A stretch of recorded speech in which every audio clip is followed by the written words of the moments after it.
पहिला सुरु नमस्कार है सबैलाई। हामी चाहिँ पर्सनल प्यान कसरी बनाउने भन्ने कुरामा गइरहेछौँ। पर्सनल प्यान बनाउँदाखेरि सुरुमा चाहिँ तपाई यो अन्तर्राष्ट्रिय राजस्व विभागको www.ird.gov.np साइटमा जाने। त्यो साइटमा गइसकेपछि यो चाहिँ तपाईको होम पेज देखाउँछ।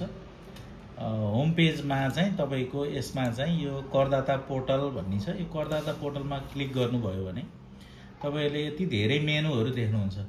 यो मेनु मध्ये यहाँ अब हामीलाई पर्सनल प्यानको सन्दर्भमा यो जनरल प्लसमा क्लिक गर्ने। जनरल प्लसमा क्लिक गरेपछि मैले यहाँ अलिकति गरेछु। जनरल प्लस भन्दा तल्लो रजिस्ट्रेसनमा जाने। यहाँ चाहिँ application for business registration, application for personal PAN registration भन्ने छ।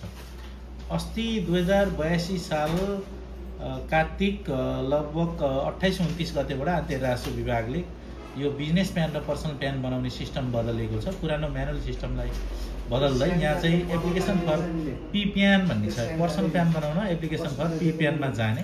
यहाँ गइसकेपछि यहाँ चाहिँ मोबाइल नम्बर प्रविष्ट गर्ने।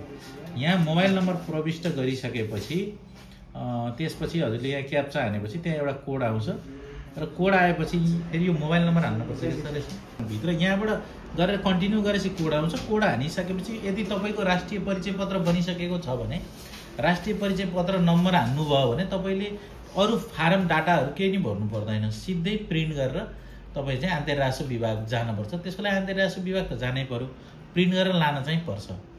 अनि अर्को सिस्टम छ, यदि तपाईको चाहिँ राष्ट्रिय परिचय पत्र बनेको छैन भने तपाईले चाहिँ त्यहाँ नागरिकतामा जे डाटाहरु छ त्यो भर्ने हो। नाम, बुवाको नाम, श्रीमान श्रीमतीको नाम लगायत नेपाली भाषामा हुन्छ, देवनागरी लिपिमा लेखेको तपाईले सम्पूर्ण बुझ्न सक्नुहुन्छ। त्यसमा चाहिँ नागरिकता भएको डिटेल भर्ने र अहिलेको स्थायी ठेगाना भरिसकेपछि त्यसलाई चाहिँ सेभ गरेर सबमिट गर्ने। अनि तपाईको फोटो जुन छ, फोटो पनि एउटा चाहिँ डेस्कटपमा राखेर त्यसलाई चाहिँ अपलोड गर्न सक्नुहुन्छ तपाईले। त्यही नै हो, अपलोड गरेर सेभ सबमिट गर्ने अनि फारम प्रिन्ट गरेर भित्र जाने। त्यति हो, एकदम सजिलो, एकदम इजी छ यो। त्यस्तो ठुलो जटिल गाह्रो केही छैन है। ओके।